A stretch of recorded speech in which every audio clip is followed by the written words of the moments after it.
करुणामयी माँ परम प्रभु श्री अरविंद आज दिव्य पाठचक्र उपस्थित समस्त मातृप्रेमी भाई भौणी मानक हृदयर कृतज्ञता माँ कृपा समस्त को प्राप्त हो।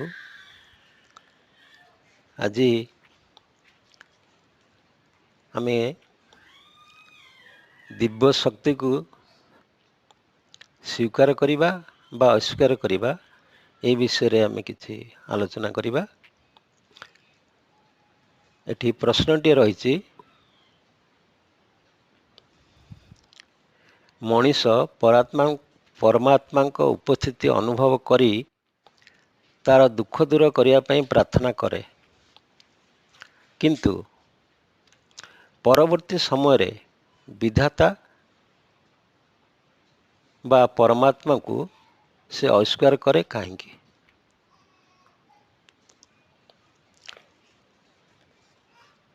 मनीष निजर दुख को भगवान निकट में जनाए से उद्धार पाइबापी, किंतु उद्धार पाइला परे केतक क्षेत्र में देखा जाइछि जे कि मनीष भगवान को भूली जाए, से उपकार को भूली जाए। एभली घटे कहीं?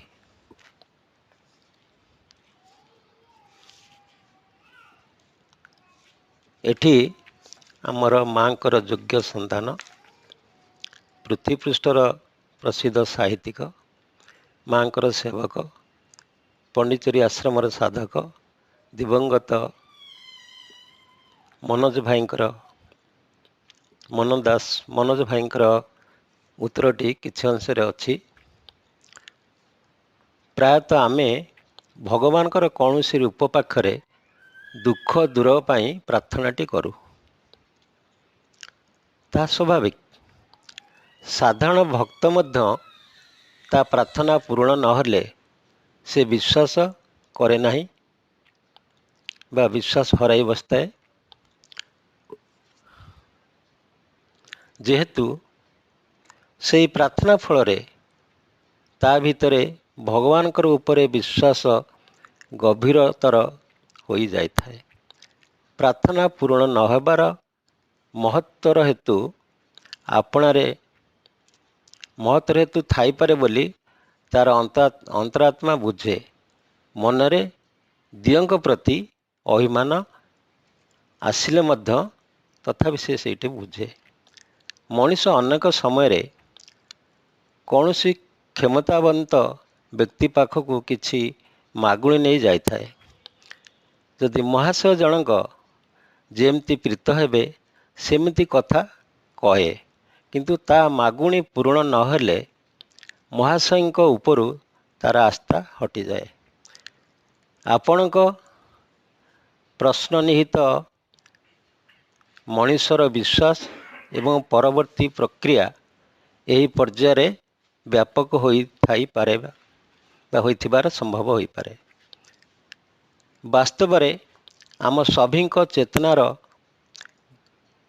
गभीरतम स्तर विश्वासर चिरदिन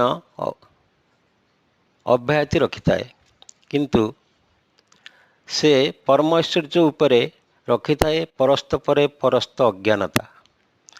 जे आज भगवान को उपरे विश्वास करिछु बोली कहे एवं परे पुणी विश्वास नाही बोली मध्य से ही घोषणा करे, से सही परस्त परस्त अज्ञानता भितर ही किलबिल हेउथाए। आपणार अज्ञान कामना परिपूर्ण रे कौन सी दिय ताकू सहायता देले नाही बोली धारणा करे, से भगवान को अस्वीकार करे। एठी आमे आउ जड़े मातृ संतान विषय टिके तांकरी जीवनर गोटे स्थूल कहानीटी आमे प्रत्यक्ष कहानीटी ये कहवा। कहानी तो नुहे, ये गोटे प्रकृत घटनाटे। आमर मधु भाईना मधुसूदन मिश्र जे कि अल्प किछि मास पूर्वर ତାଙ୍କର ସ୍ଥୂଳ ଶରୀର ଛାଡ଼ିଛନ୍ତି। ପଣ୍ଡିଚେରୀ ଆଶ୍ରମରେ ଶେଷ ଜୀବନ ସେ କାଟିଥିଲେ। କିନ୍ତୁ ପ୍ରଥମ ଅବସ୍ଥାରେ ସେ ଯେତେବେଳେ ଜାତିରେ ତ ବ୍ରାହ୍ମଣ ଥିଲେ, ଓଡ଼ିଶାରେ ଘର, ସେ ଯେତେବେଳେ ମାଙ୍କର କରୁଣା ପ୍ରାପ୍ତ ହେଲେ, ମାଙ୍କୁ ଜାଣିଲେ, ସେ ମାଙ୍କର କାର୍ଯ୍ୟରେ ଏଭଳି ନିଜକୁ ହଜେଇ ଦେଲେ, ସେ ଯଦିଓ ବିଡ଼ିଓ ଚାକିରିଟି କରିଥିଲେ ତଥାପି ଚାକିରି ଛାଡ଼ିଲେ। ଘର ସଂସାର, ବାପ ମା, ପିଲାଛୁଆ ସମସ୍ତଙ୍କୁ ସେ ଯେଭଳି ଭାବରେ ଦେଖିବା କଥା, ତାଙ୍କ ପାଖରେ ରହିବା କଥା, ସେଭଳି ଭାବରେ ନ ରହି ଦିନ ରାତି, ମାସ ମାସ, ବର୍ଷ ବର୍ଷ ଧରି ସେ କ'ଣ କରନ୍ତି ନା ପାଠଚକ୍ର କାର୍ଯ୍ୟରେ ବିଭିନ୍ନ ସ୍ଥାନକୁ, ବିଭିନ୍ନ ଗାଁକୁ, ବିଭିନ୍ନ ଜିଲ୍ଲାକୁ ସେ ଗସ୍ତ କରନ୍ତି। ପ୍ରାୟତଃ ପାଠଚକ୍ରରେ ତାଙ୍କର ସମଗ୍ର ଜୀବନଟି ଅତିବାହିତ ହୋଇଥାଏ। ତେଣୁ ଘରେ ସମସ୍ତଙ୍କର ସୁବିଧା ଅସୁବିଧା ବୁଝିବା, ସମସ୍ତଙ୍କ ସହିତ ସମୟ କାଟିବା ତାଙ୍କର ଆଉ ସମୟ ନଥାଏ। ତାଙ୍କର ବାପା ଜଣେ ନୈଷ୍ଠିକ ବ୍ରାହ୍ମଣ, ବ୍ରାହ୍ମଣ ଶାସନରେ ମଧ୍ୟ ତାଙ୍କର ଘର ଥିଲା। ତେଣୁ ସେ ସମୟକ୍ରମେ ପାରାଲିସ୍ ରୋଗାକ୍ରାନ୍ତ ହୋଇ ଶେଷରେ ବିଛଣାରେ ଶଯ୍ୟାଶାୟୀ ହୋଇଛନ୍ତି। ସେହି ବିଛଣାରେ ସେ ଝାଡ଼ା, ପରିସ୍ରା, ଖାଇବା ସବୁକିଛି ତାଙ୍କର ସେଇ ବିଛଣାରେ ହୁଏ। ତେଣୁ ଏଇଭଳି ପ୍ରାୟ 9-10 ବର୍ଷରୁ କମ୍ ହେବ ନାହିଁ ସେ ରୋଗରେ ପୀଡ଼ିତ ହେଲେ। ଏବଂ ଘରେ ଯଦି କେହି ପାଣି ଗ୍ଲାସଟି ଆଣୁଛି, ଯଦି ପାଣି ଗ୍ଲାସଟି ପଡ଼ିଗଲା, କାହା ଦେହ ଟିକେ ଖରାପ ହେଲା, ଟିକେ କିଛି ଅସୁବିଧା ଆସିଲା, ସେ ସବୁବେଳେ ନିନ୍ଦା କରି କହନ୍ତି, ଏଇ ପୁଅଙ୍କ ପାଇଁ, ଏଇ ମଧୁ ପାଇଁ ମୋର ଆଜି ଏ ଅବସ୍ଥା। ସେ କି ପାଠଚକ୍ର କଲା ଯେ ମୋ ପରିବାର, ମୋ ଘର, ମୋ ମାନ ସମ୍ମାନ, ମୋ ଧନ ସମ୍ପତ୍ତି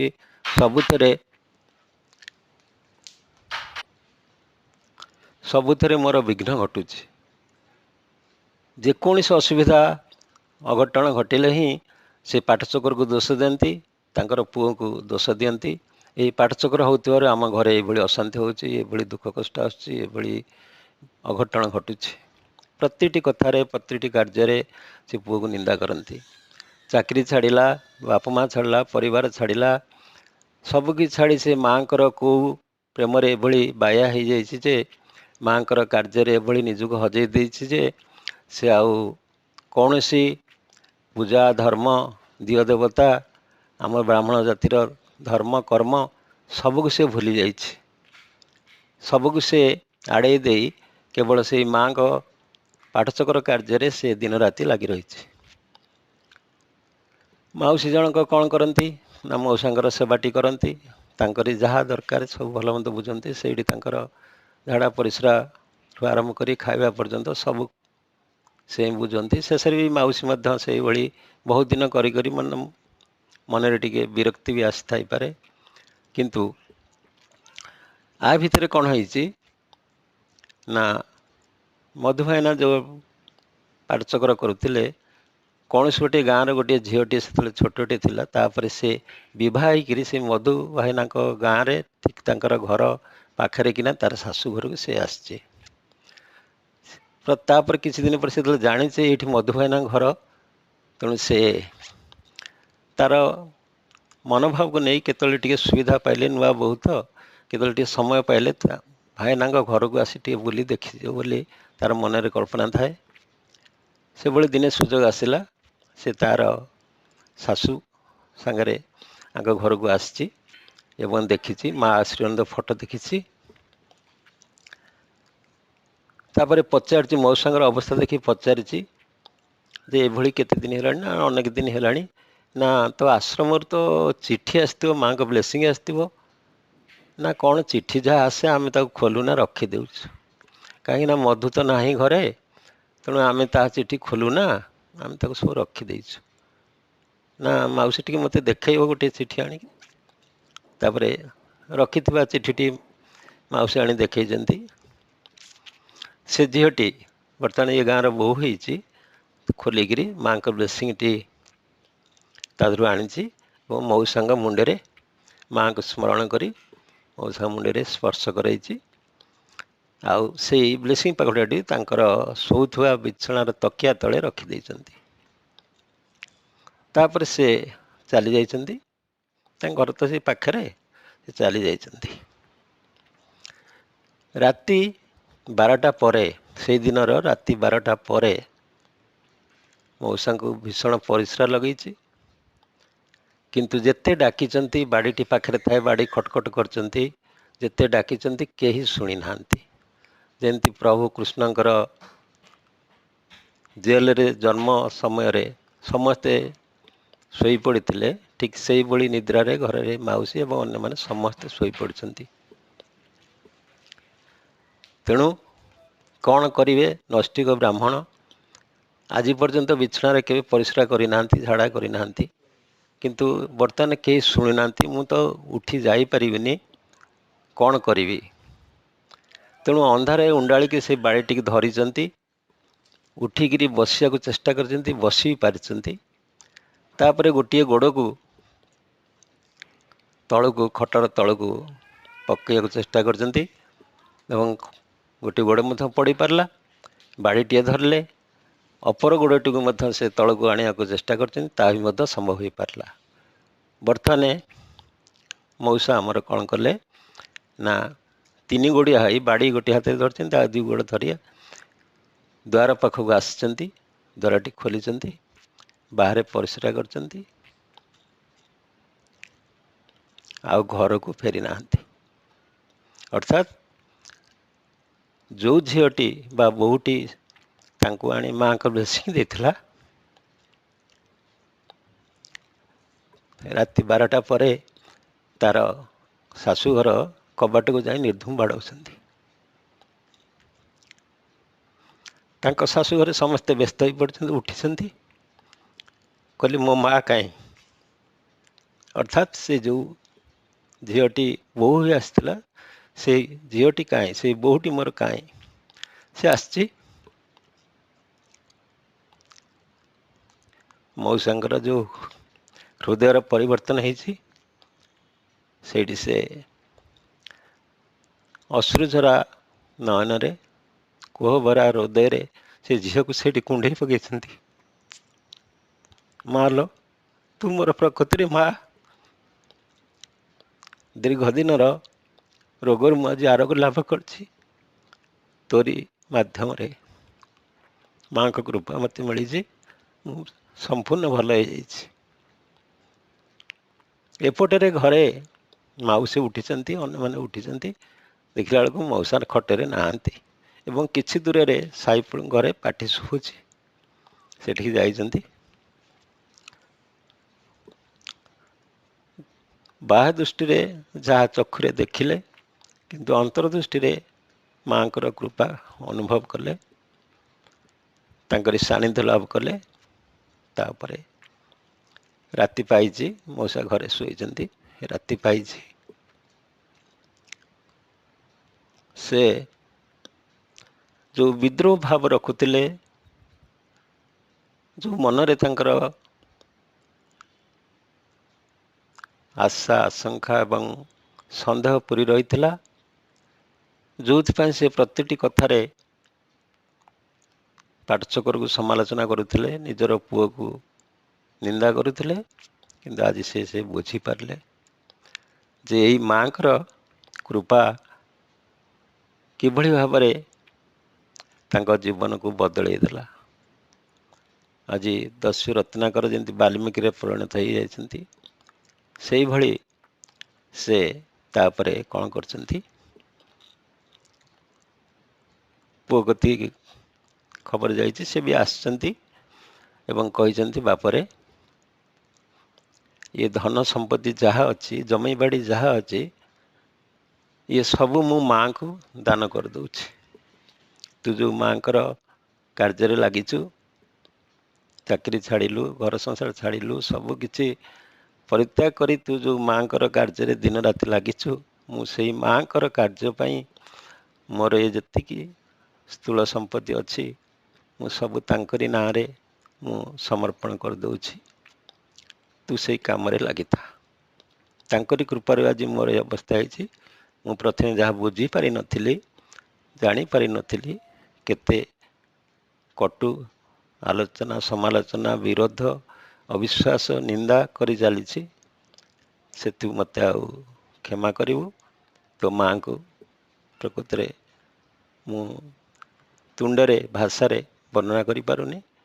ତେଣୁ ସେଇ କରୁଣାମୟୀ ମା ତୋତେ ସହାୟ କରନ୍ତୁ, ଆଶୀର୍ବାଦ କରନ୍ତୁ, ତୁ ତାଙ୍କରି କାର୍ଯ୍ୟରେ ନିଜକୁ ଭସେଇ ଦିଏ।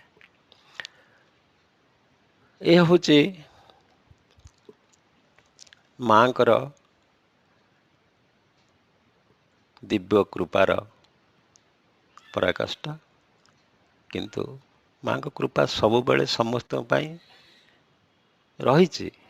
କିନ୍ତୁ ଆମେ କିଭଳି ଅନ୍ତରାତ୍ମାରେ ତାଙ୍କର ନିକଟତର ହୋଇପାରିବା, ତାଙ୍କ ପାଖରେ ନିଜକୁ ସମର୍ପି ଦେବା, ତାଙ୍କ ପ୍ରତି ଆମର ପ୍ରେମ ଭକ୍ତି ଭାବ ଆସିବ, ସେଇ ଅବସ୍ଥା ବା ସେଇ ସମୟ ପର୍ଯ୍ୟନ୍ତ ଆମେ ହିଁ ଅନ୍ଧକାରରେ ରହିଥାଉ। କିନ୍ତୁ ଅନ୍ତର୍ଚେତନାରେ ଯେତେବେଳେ ତାଙ୍କରି ବାଣୀଟି ଭାସି ଉଠିବ, କର୍ଣ୍ଣଗହ୍ୱରରେ କମ୍ପନ ସୃଷ୍ଟି କରିବ, ସେତେବେଳେ ହିଁ ଆମେ ତାଙ୍କରି କୃପା ସାନ୍ନିଧ୍ୟ ସମସ୍ତେ ଆମେ ଜାଣିପାରିବା, ବୁଝିପାରିବା, ଅନୁଭବ କରିପାରିବା, ଜୀବନକୁ ସାର୍ଥକ କରିପାରିବା। ତେଣୁ ମାଆଙ୍କ ଭାଷାରେ your life is worth of living only for the service of divine. ମଣିଷ ଜୀବନର ସାର୍ଥକତା ହିଁ କେବଳ ଭଗବାନଙ୍କ ସେବାରେ ହିଁ ଥାଏ। ଭଗବାନଙ୍କର ସେବା ହିଁ ମଣିଷ ଜୀବନର ସାର୍ଥକତା। ତେଣୁ ବର୍ତ୍ତମାନ ଦେବ ମୁହୂର୍ତ୍ତ, ଏହି ମୁହୂର୍ତ୍ତରେ ଆମେ ସେଇ ମହାନ ସୁଯୋଗକୁ ହାତଛଡ଼ା କରିବା ନାହିଁ। କରୁଣାମୟୀ ଦିବ୍ୟ ଜନନୀଙ୍କର ଚରଣରେ ନିଜକୁ ସମର୍ପଣ କରିବା, ତାଙ୍କରି କାର୍ଯ୍ୟରେ ନିଜକୁ ନିୟୋଜିତ କରିବା। ଏଠି ଆଉ ଗୋଟିଏ ଭାଇଙ୍କର ସେ ଏମିତି ଅଜ୍ଞାନତାର କାରଣରୁ ସେ କିଭଳି ମାଆଙ୍କର ସାନ୍ନିଧ୍ୟରେ ପରିପ୍ଲାବିତ ହୋଇଯାଇଥିଲେ, ସେଇ କଥାଟି ଆମର କହିବି, ତାପରେ ଏଇଟାକୁ ଆମେ ଏଇଠି ବନ୍ଦ କରିବା। ସେ ଭାଇ ଜଣକ ଆମର ଯୁବା ବୟସ, ବିବାହ ହେଇନାହାନ୍ତି, ହାଇସ୍କୁଲରେ ଟିଚରସିପ୍ କାମ କରୁଛନ୍ତି ବା ଶିକ୍ଷକତା କାମ କରୁଛନ୍ତି। ସେତେବେଳେ ସମାଜ ବାହାରିଥିଲା, 1963-64 ମସିହାର କଥା। ସମାଜ ଖବରକାଗଜଟି ସେ ପ୍ରତିଦିନ ପଢ଼ନ୍ତି। ତେଣୁ ଯେତେବେଳେ ବିଶେଷ କରି ମା ଶ୍ରୀମତୀଙ୍କ ଜନ୍ମଦିନ ବା ଦର୍ଶନ ଦିନ ଥାଏ, ସେ ସମାଜରେ ତାଙ୍କ ବିଷୟରେ କିଛି ଲେଖା ବାହାରେ। ସେ ସେହି ସମୟରେ ଲେଖାଟି ପଢ଼ିଛନ୍ତି। ସେଦିନର ଲେଖାରେ ସେ ପଢ଼ିକିରି ବୁଝିଲେ ଯେ କି ପୃଥିବୀ ପୃଷ୍ଠରେ ଅତିମାନ ଶକ୍ତିର ଅବତରଣ ଘଟିଛି ଏବଂ ଏହି ଶକ୍ତିକୁ କାର୍ଯ୍ୟକାରିଣୀ କରୁଛନ୍ତି ଶ୍ରୀମା। ତେଣୁ ତାଙ୍କ ପାଖରେ ଆଉ ମର୍ତ୍ତ୍ୟରେ ସ୍ୱର୍ଗର ସ୍ଥାପନା କାର୍ଯ୍ୟଟି ସେ କରୁଛନ୍ତି। ତେଣୁ ଏଠି ମନୁଷ୍ୟ ଜରା ବ୍ୟାଧି ମୃତ୍ୟୁର କବଳରୁ ଉଦ୍ଧାର ହେବ ବା ମନୁଷ୍ୟ ସ୍ୱାଧୀନତା ଲାଭ କରିବ। ପୃଥିବୀ ପୃଷ୍ଠରେ ଶ୍ରୀ ଅରବିନ୍ଦ ଯେଉଁ ସ୍ୱପ୍ନଟି ଦେଖିଛନ୍ତି, ଅତିମାନସ ଶକ୍ତି ସେହି କାର୍ଯ୍ୟଟିକୁ କରିବାକୁ ଆରମ୍ଭ କରିଛି। ପୃଥିବୀ ପୃଷ୍ଠରେ ସ୍ୱର୍ଗ ପ୍ରତିଷ୍ଠା ହେବ, ଅର୍ଥାତ୍ ଜରା ବ୍ୟାଧି ମୃତ୍ୟୁର କବଳରୁ ପ୍ରତ୍ୟେକ ମଣିଷ ଉଦ୍ଧାର ପାଇବେ। ଏଇ ଯେଉଁ ମହାନ କାର୍ଯ୍ୟଟି, ଏଠି କିଛି ଅସମ୍ଭବ ମାଙ୍କ ପାଖରେ ନାହିଁ। ତେଣୁ ସେ ଏଇଟା ପଢ଼ିକିରି ବୁଝିଲେ। କିନ୍ତୁ ଯେଉଁ ଫଟୋଟି ବାହାରିଥିଲା, ସେ ଫଟୋଟି ଏଭଳି ଭାବରେ କାଳିରେ ବୋଳି ହୋଇଯାଇଥିଲା ଯେ ଜଣାପଡ଼ୁନଥିଲା ଇଏ ଗୋଟିଏ କାହାର ଫଟୋ ବୋଲି। ମଣିଷର ଫଟୋ କି ଦେବତାର ଫଟୋ କି ପଶୁପକ୍ଷୀର ଫଟୋ କିଛି ଜଣାପଡ଼ୁନଥିଲା। କେବଳ ଲେଖାଟି ପଢ଼ିଲା ପରେ ଜାଣିଲେ ଯେ ଇଏ ତ ଶ୍ରୀମାଙ୍କର ଫଟୋଟି ଥିବ। ତାଙ୍କ ମନକୁ କ'ଣ ଆସିଲା, ସେଇ पेपर खंड को से काटिकी निज पकेट रखिले, डायरी रखिले, किछि दिन पकेट रखिले, तापर डायरी रखिले। एमती किछि समय अतिबात हो जाइछि। दिने तांकर मैरेज होइछि। मैरेज पर से तांका स्त्री को बहुत भल पाउथिले, किंतु तांका स्त्रींकर एभली गोटे परिस्थिति सृष्टि होइछि, जीवन मरण समस्या सृष्टि होइछि। तेणु से जदिओ जाति खंडायत थिले, तथापि आमर समाज रे विभिन्न देवादेवी अछंती, विभिन्न पूजा पर्वणी कर्म धर्मर व्यवस्था मध्य अछि। तेणु सी जो दिव्य देवता को पूजुले से पाखे एत डाक्तरखाना नथिला, बहु दूर दूरांत खंडे अधे डाक्तरखाना थिला, जहाँकि एत गुरुतर अवस्था रोगर चिकित्सा करने व्यवस्था मध्य नथिला। तापर से माने कौन करिवे ना, को देवता को पूजा करती, तांकर चंदन कार सिंदूर, कार फूल, कार निर्माल्य, कार यही संकेत को नहीं से माने कौन करती ना, स्त्री पाखे छुआइले, दिव्य देवता को डाकिले, क्या पूजा मनासिले, क्या मनस्कामना विभिन्न पर सब पांचिले, किंतु कौन से स्त्री किसी उपशम होनी। बुड़ीगला मनीषटी कुटाक्षी को आश्रा कला भली तांकर कौन मन को आसला, से कटा कागज खंडक खोजिकी बाहर कले एवं आणिकी से स्त्रींकर बिछणार तकिया तले रखिकली बास आउ सेठी जगिकी रहिले। तेणु अवस्था जो ये होगला, से कौन कले ना, गंगा जल आनी, तुलसी पानी रही, जहाँ आमर मृत्यु समय दि जाए सब प्रकार जिनिस व्यवस्था रही। समस्ते आशा भर आंकर आउ कि बंचार आशा दिशुनी। एपटे कौन है ना, नष्टिक बापा थिले नष्टिक, तेणु से कहले जे मड़ा मो घरे बासी हेनी। तेणु राति पुहापर आड़ को से साई पड़ोसार आत्मा स्वजन भितर केत को डाकी लंठन दे बाड़ी देकरी से पठे दी जा पाखे जो बंधु घर अच्छे खबर दब। राति पाया पर से माने सांगे सांगे आसी पहुँचले, आम संस्कार कामटी करूँ, कहीं मड़ा मो घरे बा मृत शरीर मो घरे बासी हम ना, पड़ी रहा। केत बाहरी गले, बंधुबांधव खबर देकर आणिकी जो संस्कार कार्य नियोजित करने। भाई जनक आमर स्त्री पाखे बसचंती, राति पाई आसुची, टिके घुमई पड़ती, सामान्य टिके जगी जदिव जगी आखि टिके लगी जाइए। यही समय बाड़ी पछपटे आंब गछर काउटे का का का का डाक दे, कहीं सकाळ हो जाइए, आंक कान सुविधा होची मा मा मा, काउटी का का डाकी, किंतु ये शुणुंट मा मा मा। तापर से तांको पार्टी मध्य भारी आसी मा, ये शब्दटी से रोगसज्जार परिवेश को झंकुरित करिछि। तापर से चाहि देइचंती तांको स्त्री मुह को देखला बेलू ओठटी टिके थरुची। से कौन करना, पाखे जो जल थिला, तुलसी पानी हो बा गंगा जल जहाँ थिला, चामचरे टिके ओठर दे देइचंती। देदेला परे तांकर हृदयर कोह को चक्षुर अश्रुरे रूपायित होइछि। से गरम अश्रु दुईटोपा तांको स्त्रींकर गाले पड़ी। हठात तांको स्त्री उठिकी बसी पड़ी कहउचंती, तुम्हें कांदुच?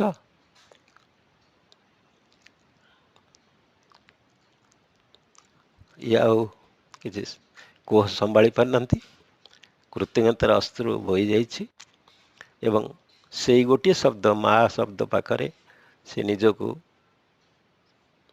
सबकिछि को दे देइछंती एवं तांकरी ଅପାର କୃପାରୁ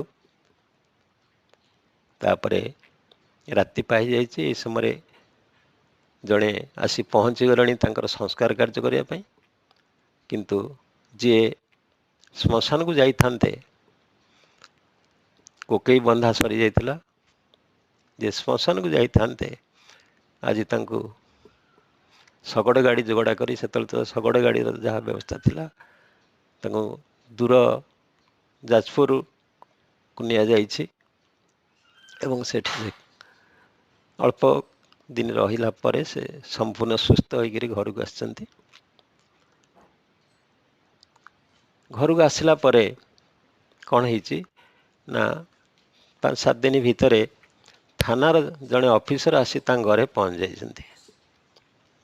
ପାଖ ଥାନାଟି ମାନେ ଯାଜପୁର ଥାନାଟି ତାଙ୍କ ପାଖରେ ଆସି ପହଞ୍ଚି ଯାଇଛନ୍ତି। ଅନ୍ୟ ପଡ଼ିଶାମାନେ କହିଲେ ଇଏ ଲୋକ କିଛି ଦୋଷ କରିଛି, ଯଦି ପୋଲିସ ଘରକୁ ଆସିଲେଣି ଆଉ ଇଏ କିଛି ପାପ କରିଛି। ତେଣୁ ସମସ୍ତଙ୍କ ମନରେ ଗୋଟେ ସନ୍ଦେହ ସୃଷ୍ଟି ହେଇଛି, ଇଏ ତ ଭଲ ଲୋକ, ଇଏ କ'ଣ ପାପ କଲେ କି କ'ଣ ଅନ୍ୟାୟ କଲେ ପୋଲିସ ତାଙ୍କ ଦ୍ୱାରା ମାନେ ସେ ହାଜର। ତାପରେ ପୋଲିସ ବାବୁ ଜଣଙ୍କ ଘରକୁ ଆସିଛନ୍ତି, ତାଙ୍କ ସହିତ କଥା ହେଇଛନ୍ତି ଯେ ଆପଣଙ୍କ ସ୍ତ୍ରୀ ମେଡ଼ିକାଲରୁ ଫେରିଛନ୍ତି ନା? ହଁ, ଏଇଭଳି ଅବସ୍ଥା ହେଇଛି। ନା ଦେଖ, ତୁମେ ଯେଉଁ ମା ଶବ୍ଦରେ ଯେଉଁ ମାଆଙ୍କୁ ପେପରରୁ ପଢ଼ିଥିଲ, ମୁଁ ଆଜି ସେ ମାଆଙ୍କୁ ଯାହା କିଛି ଜାଣିଛି, ତେଣୁ ମୋତେ ଉପର ସ୍ତରରୁ ଜଣେ ଭାଇ ପଠାଇଲେ ଯେ ଆମର ଏ ଅଞ୍ଚଳରେ ମାଆଙ୍କର କୌଣସି ପାଠଚକ୍ର ନାହିଁ, କୌଣସି ଅନୁଷ୍ଠାନ ନାହିଁ, କୌଣସି କାର୍ଯ୍ୟକ୍ରମ ମଧ୍ୟ ନାହିଁ। ତେଣୁ ଆପଣ ଏଠି ଗୋଟିଏ କ୍ୟାମ୍ପ ହେବ, 3 ଦିନ ପର୍ଯ୍ୟନ୍ତ କ୍ୟାମ୍ପଟି ଚାଲିବ, ଆପଣ ସେ କ୍ୟାମ୍ପ ପରିଚାଳନା କରିବେ। ନା ସାର୍, ମୁଁ ତ କିଛି ଜାଣିନି, ଖାଲି ସେ ପେପର ଟିକେ ପଢ଼ିଥିଲି, ମାଆଙ୍କର ଏଇ ବିଷୟରେ ଟିକେ ଶୁଣିଥିଲି, ପଢ଼ିକି ଯେତିକି ଜାଣିଥିଲି, ମୁଁ ତ କିଛି ତାଙ୍କ ବିଷୟରେ ଜାଣିନି, ମୁଁ କ'ଣ କରିପାରିବି? ନା ଆପଣ ସବୁ କିଛି କରିବେ, ଆପଣ ଏଥିରେ ଅରାଜି ହୁଅନ୍ତୁନି, ଆପଣ ନିଶ୍ଚିନ୍ତ ଲାଗି ପଡ଼ନ୍ତୁ, ସବୁ ହେବ। ତାପରେ ଏଭଳି ସମୟ ଆସିଛି, ପଙ୍ଗୁ ଲଙ୍ଘୟିତଗିରି ଯିଏ କିଛି ଜାଣିନଥିଲେ ସେ ବିରାଟ କାର୍ଯ୍ୟକ୍ରମର ସମ୍ପାଦନା ଅତି ସୁରୁଖୁରୁ ଭାବରେ କରିପାରିଛନ୍ତି। ସେଇ ମାଆଙ୍କ କୃପାରୁ, ମାଆଙ୍କର ସାନ୍ନିଧ୍ୟରେ ସବୁକିଛି ଅତି ସୁରୁଖୁରୁରେ ହେଇପାରିଛି ଏବଂ ତାଙ୍କ ଜୀବନରେ ଯେଉଁ ବିରାଟ ପରିବର୍ତ୍ତନ ଆସିଛି ତାହା ସେଇ ମାଆଙ୍କର ସାନ୍ନିଧ୍ୟରେ ହେଇଛି। ଏ କଥାଟି ମୁଁ ନିଜେ ତାଙ୍କରି ମୁହଁରୁ ଶୁଣିଥିଲି। କିପରି ନା, ସେଦିନ ଆମର ମାତୃଭୁବନ କଟକରେ ଡାକ୍ତରମାନଙ୍କର ସମ୍ମିଳନୀ ଚାଲିଥାଏ। ସେଠି ମୋର ଆଗରେ ଜଣେ ଝିଅଟିଏ, ଅବଶ୍ୟ ବୋହୂଟିଏ, ସେ ବସିଛନ୍ତି, କିନ୍ତୁ ପ୍ରତି 5 ମିନିଟ୍ 3 ମିନିଟ୍ ଅନ୍ତରରେ ସେ ବାହାରକୁ ଚାହୁଁଛନ୍ତି, ଯେପରି ମୋର କଥା ଶୁଣିବାରେ ଟିକେ ଡିଷ୍ଟର୍ବ ହେଉଛି। ମୁଁ ତାଙ୍କ ଉପରେ ମନେ ମନେ ବିରକ୍ତ ହେଉଥାଏ, ତେଣୁ ଆଉ କିଛି କହିପାରୁନଥାଏ, କିନ୍ତୁ ମନେ ମନେ ବିରକ୍ତ ହେଉଥାଏ। ତାପରେ ଯେତେବେଳେ ସମ୍ମିଳନୀଟିର ଶେଷ ହେଇଛି, ମୁଁ ତାଙ୍କୁ ପଚାରିଛି, ମା ତୁମେ କେଉଁଠୁ ଆସିଛ? ଆଉ ତୁମେ? ନା, ମୁଁ ଯାଜପୁରରୁ ଆସିଛି। ନା, ମୁଁ କହିଲି ଏତେ ଦୂରରୁ ଆସିଛ, ଟିକେ ଶୁଣୁନା, ଅନ୍ୟମନସ୍କ ହେଇ ସବୁବେଳେ ବାହାରକୁ ଚାହୁଁଛ? ନା ଭାଇ, ମୋର 8 ବର୍ଷର ପୁଅଟି ସେ ବାହାରକୁ ଛାଡ଼ି ଦେଇ ଆସିଛି, କାହିଁକିନା ଏଠିକି ଛାଡ଼ିବେନି, ଡିଷ୍ଟର୍ବ ହେବ, ତେଣୁ ମୁଁ ତାକୁ ବାହାରେ ଛାଡ଼ି ଦେଇଛି, ସେ ଦୋଳିରେ ଖେଳୁଛି, ମୁଁ ତାକୁ ଟିକେ ଲକ୍ଷ୍ୟ ରଖିଛି, ସେଇଥିପାଇଁ ମୁଁ ବାରମ୍ବାର ତାକୁ ଚାହୁଁଛି। ହଉ, ଠିକ୍ ଅଛି, ଆପଣ ଏତେ ବାଟରୁ ମାଆଙ୍କ କାମରେ ପାଠଚକ୍ର ସମ୍ମିଳନୀରେ ଯୋଗ ଦେବାକୁ ଆସିଛନ୍ତି। ଏଇ ଯେଉଁ ପ୍ରେରଣା, ଏଇ ଯେଉଁ ଉତ୍ସାହ ଆପଣ କେଉଁଠୁ ପାଇଲେ? କିଭଳି ମାଆଙ୍କୁ ଜାଣିଲେ? କାହା ମାଧ୍ୟମରେ ଏଭଳି ଆପଣ ମାଆଙ୍କ କାର୍ଯ୍ୟରେ ନିଜକୁ ସାମିଲ କଲେ? ନା କେବଳ ମୋର ବାପା ମାଆଙ୍କ ପାଇଁ? ତାହେଲେ ବାପା ମା କ'ଣ ମାଆଙ୍କୁ ଜାଣିଛନ୍ତି? ନା, ହଁ, ବାପା ମା ଆମର ଜାଣିଛନ୍ତି। ତେଣୁ ମୁଁ ତାଙ୍କଠାରୁ ତାଙ୍କର ଠିକଣା ନେଇଥିଲି। ତାଙ୍କର ସମୟ କାଢ଼ିକିରି ଯେତେବେଳେ ଯାଇକରି ଯାଜପୁରରେ ପହଞ୍ଚିଲି, ସେ ଭାଇଙ୍କି ଦେଖା କରିଥିଲି ଏବଂ କେତେ ଅମାୟିକ ବ୍ୟବହାର, ହାଫ୍ ପ୍ୟାଣ୍ଟ ଖଣ୍ଡେ ପିନ୍ଧିଥାନ୍ତି, ଗଞ୍ଜିଟିଏ ପିନ୍ଧିଥାନ୍ତି, ଘରକୁ ଡାକି ନେଲେ କେତେ ସ୍ୱାଗ୍ରହରେ ସପ୍ରୀତି ଭରା ମାନେ ବାନ୍ଧବ ବା ଆତ୍ମୀୟତାରେ ସେ ମୋତେ ବସେଇ, ମୁଁ ଯେତେବେଳେ ତାଙ୍କୁ ଏଇ ଗୋଟିଏ ସବୁ ପଚାରି ପଚାରି ଚାଲିଥାଏ, ସେ ସବୁ ଏଇ କଥାଟି ମୋ ଆଗରେ କହିଥିଲେ। ତେଣୁ ଆଜି ସେଇ ବିଷୟଟିକୁ ଏଇ ପାଠ୍ୟକରେ ଉତ୍ଥାପିତ କଲି। ତେଣୁ ମୋର ଭାଇ ଭଉଣୀମାନେ, ପ୍ରକୃତ ଭାବରେ ଅନ୍ତର ଖୋଲିଦେଲେ ଆମେ ସେଇଠି ଭଗବାନଙ୍କର ଉପସ୍ଥିତିକୁ, କୃପାକୁ, ସାନ୍ନିଧ୍ୟକୁ କିଭଳି ପ୍ରଚୁର ପରିମାଣରେ ପାଉଛେ, ଜାଣୁଛେ। କେବଳ ହୃଦୟର ପରଦାଟି ହଟିଗଲେ ଭଗବାନ ଆମ ଭିତରେ ଆଉ କିଛି ଫରକ ନଥାଏ।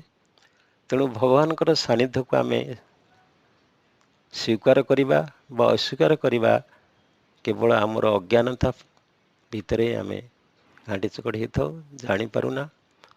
ଆଉ ଯେତେବେଳେ ଆମେ ଏଇ ସ୍ଥୂଳ ଜଗତର କାମନା ବାସନାକୁ ପରିପୂରଣ କରିବା ପାଇଁ ଆମେ ଯେଉଁ ଦିଅ ଦେବତାଙ୍କର ପୂଜା ଅର୍ଚ୍ଚନା କରୁଛେ, ଯାହା ଆମ ସମାଜରେ ଚାଲିଛି, ଆମେ ସେଇଥିରେ ବାନ୍ଧି ରହିଯାଇଛି। କିନ୍ତୁ ପ୍ରକୃତରେ ଭଗବାନ କୌଣସି ଦିଅ ଦେବତା ନୁହନ୍ତି। ଜୀବାତ୍ମା ପରମାତ୍ମାର ମିଳନରେ ଯେଉଁ ବୈକୁଣ୍ଠ, ଯେଉଁ ମୋର ଆତ୍ମାର ଯେଉଁ ପରିପ୍ରକାଶ ଘଟେ, ମନୁଷ୍ୟର ଦେବତ୍ୱ ସେଇଠି ରୂପାନ୍ତରରେ ପରିଣତ ହୁଏ। ତେଣୁ କରୁଣାମୟୀ ମାଙ୍କର ସାନ୍ନିଧ୍ୟରେ ଆସିଲେ ସେ ଆମକୁ ସେଇ ରୂପାନ୍ତରଟି ଦେବେ। ଦେବା ପାଇଁ ସନ୍ତାନରେ ଦିବ୍ୟ ରୂପାନ୍ତର, ମରତେ ଗଢ଼ୁଛି ସିଏ ସ୍ୱର୍ଗପୁର। ପୋଛିଦେବ ଜରାବାଧି ମୃତ୍ୟୁର ବେଦନା, ବୁହାଇବ ଧରଣୀରେ ଅମୃତର ଧାରା, ମା ସେ ମୀରା, ମା ସେ ମୀରା। ତେଣୁ ତାଙ୍କରି ପାଦପଦ୍ମରେ ଏହି ପ୍ରାର୍ଥନାଟି ନିବେଦନ କରିବା। ଶ୍ରୀ ଅରବିନ୍ଦ ମୀରା ଆମର ମନକୁ ତୁମରି ଆଲୋକରେ ଆଲୋକିତ କରନ୍ତୁ, ତୁମରି ପ୍ରେମରେ ଆମର ହୃଦୟକୁ ପ୍ଲାବିତ କରନ୍ତୁ, ତୁମରି ଶକ୍ତିରେ ଆମର ଜୀବନକୁ ସଞ୍ଜୀବିତ କରନ୍ତୁ। ଯେପରିକି ଆମେ ପ୍ରତ୍ୟେକ ବସ୍ତୁରେ ତୁମର ସାନ୍ନିଧ୍ୟ ଲାଭ କରୁ, ତୁମରି ହେଇଯାଉ। କରୁଣାମୟୀ ମା, ଆଜି ପାଠଚକ୍ରଟି ଏଇଠି ରଖିବା। ମାଙ୍କର କୃପା ସମସ୍ତଙ୍କୁ ପ୍ରାପ୍ତ ହେଉ। କରୁଣାମୟୀ ମା।